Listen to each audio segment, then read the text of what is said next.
Lecture de la première lettre de Saint Pierre apôtre, chapitre 5, des versets 5b à 14.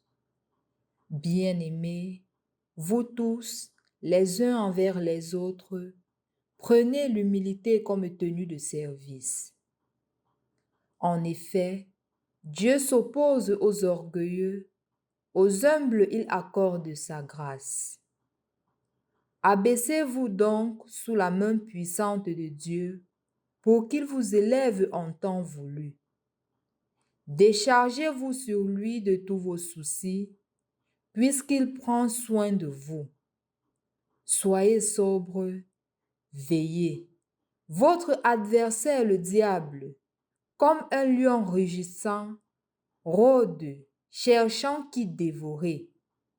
Résistez-lui avec la force de la foi, car vous savez que tous vos frères de par le monde sont en butte aux mêmes souffrances. Après que vous aurez souffert un peu de temps, le Dieu de toute grâce, lui qui, dans le Christ Jésus, vous a appelé à sa gloire éternelle, vous rétablira lui-même, vous affermira, vous fortifiera, vous rendra inébranlable. À lui la souveraineté pour les siècles. Amen. Par Sylvain, que je considère comme un frère digne de confiance, je vous écris ces quelques mots pour vous exhorter et pour attester que c'est vraiment dans la grâce de Dieu que vous tenez ferme. La communauté qui est à Babylone, choisie comme vous par Dieu, vous salue, ainsi que Marc, mon fils. Saluez-vous les uns les autres par un baiser fraternel. Paix à vous tous qui êtes dans le Christ. Au nom du Père et du Fils et du Saint-Esprit. Amen. Loué soit Jésus-Christ. Bonne fête de Saint-Marc. Bonne fête à tous ceux qui portent le nom de Marc. Bonne fête à tous ceux qui ont comme modèle Saint-Marc. Bonne fête aux paroisses qui ont pour saint patron Marc. Chers frères et sœurs dans le Christ, en ce jour, nous célébrons Saint Marc. Hier déjà, nous avions abordé Marc parce que c'était la toute première fois qu'on le présentait dans le livre des Actes des Apôtres. Et en effet, on va se demander clairement qui est exactement Marc. On le retrouve dans la première communauté chrétienne et plusieurs historiens sont d'accord que sa maman Marie était avec Jésus. Elle était du groupe des femmes qui accompagnaient et qui soutenaient Jésus. Son réel nom n'est pas Marc.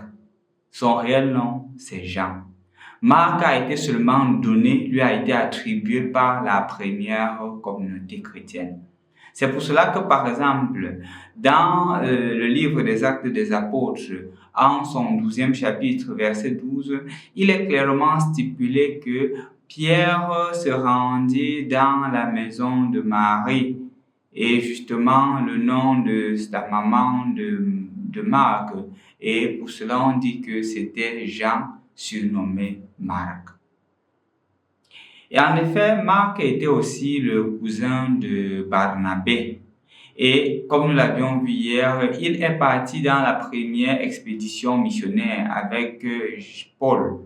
Mais ça ne s'est pas très bien tourné. C'est ainsi que lorsqu'ils sont revenus, Paul a décidé de ne plus continuer avec lui, ce qui a créé aussi le conflit entre Barnabé et lui. Tout simplement parce que Paul était trop exigeant et il était encore jeune, il devait s'adapter. C'est ainsi que, ils ont continué à travailler plus tard ensemble, mais Marc était plus avec Pierre. C'est là qu'il s'est assis.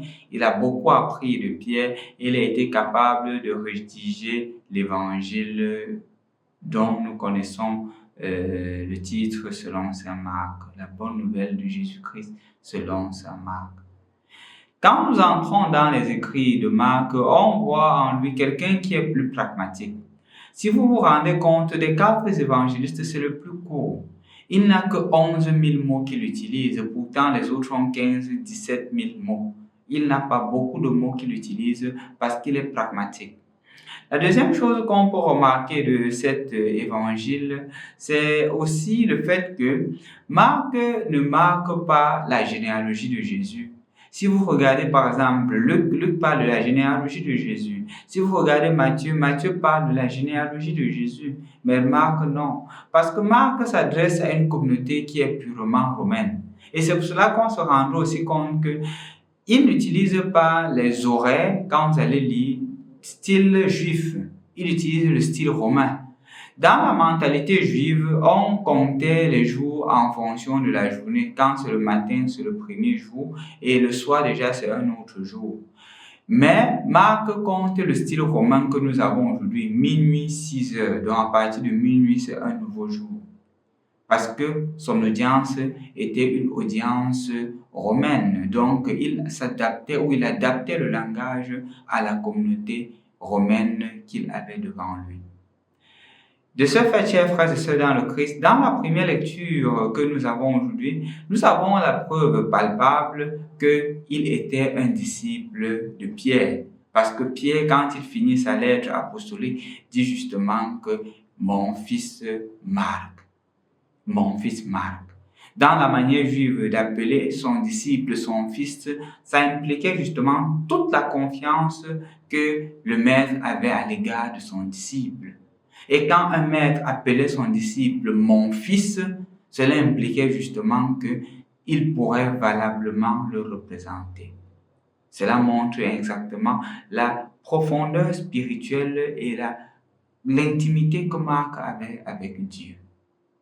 Maintenant, chers frères et sœurs dans le Christ, nous célébrons Marc, mais on pourra aussi célébrer Paul, Jeannette, Josepha, Eva, Claude, Herman, Jennifer, Ulrich, Apollinaire, Honoré, Vanel. On pourrait les célébrer. Et justement, leur célébration passe automatiquement par le fait que toi, le Seigneur t'appelle aujourd'hui aussi à être un vecteur important dans l'annonce de sa bonne nouvelle. Il y a plusieurs choses qu'on pourrait retenir ici aujourd'hui. Premièrement, de Marc, on retient la capacité de s'adapter à l'autre.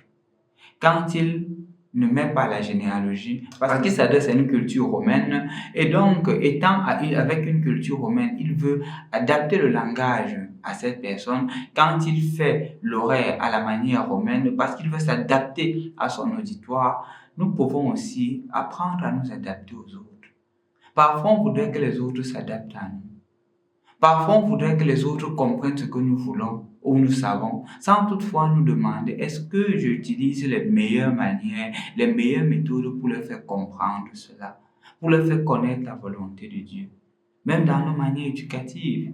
Est-ce que nous, parents, quand nous éduquons les enfants, nous nous mettons à la place des enfants pour chercher à savoir si le message que je transmets est plus approprié pour l'enfant? La deuxième chose que nous pourrions retenir en ce jour où nous célébrons Saint Marc, c'est justement cette qualité qui le détermine, cette qualité d'humilité. Remarquez que dans cette première lecture, Pierre parle de l'humilité et il invite justement la communauté à être humble. Quand il conclut son écrit en mettant Marc son fils, c'est parce que justement il a aussi vu en Marc cette vertu d'humilité. Demandons aussi au Seigneur, dans nos relations interpersonnelles, dans nos relations avec les autres, la capacité d'être humble. La capacité d'être humble. Humble dans nos relations avec les autres. Ne pas toujours se dire qu'on a raison et que les autres ont tort. La troisième chose et la dernière que nous pouvons retenir de cette attitude de Marc, c'est le pragmatisme. De plus en plus, nous devenons de bons théoriciens. Passer le temps à parler, passer le temps à avoir de bonnes idées, mais peu de fois nous concrétisons. C'est pour cela que dans l'évangile de Marc, il ne crée pas trop de dialogue. Ce que Jésus disait, il disait toujours ce que Jésus fait. Et il y a un mot qu'il identifie immédiatement après. Donc il y a le temps, le sens de l'empressement. On s'empresse pour pouvoir faire parce que le règne de Dieu n'attend pas. On ne remet pas à demain ce qu'on peut faire aujourd'hui. La procrastination n'est pas l'apanage du chrétien. Et je crois que c'est une invitation aussi pour toi et pour moi de ne pas tomber dans la procrastination, mais de construire le règne de Dieu sur la terre comme il est au ciel. Et Dieu a besoin de toi. En célébrant Saint-Marc aujourd'hui, toi aussi, engage-toi à faire connaître Jésus, à le faire aimer et à faire de lui la lumière du monde. Parce que Jésus aussi t'envoie en mission aujourd'hui. Va en mission. Au nom du Père et du Fils et du Saint-Esprit. Amen.